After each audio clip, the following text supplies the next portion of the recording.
Ассаламу алейкум, кыргыз эли. Мен ушинтип Люберцы под Москвайдан үй алдым.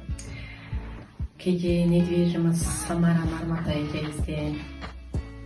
Анын коллегасы Зульфия Искендерге чоң ыраазычылыгын билдирем.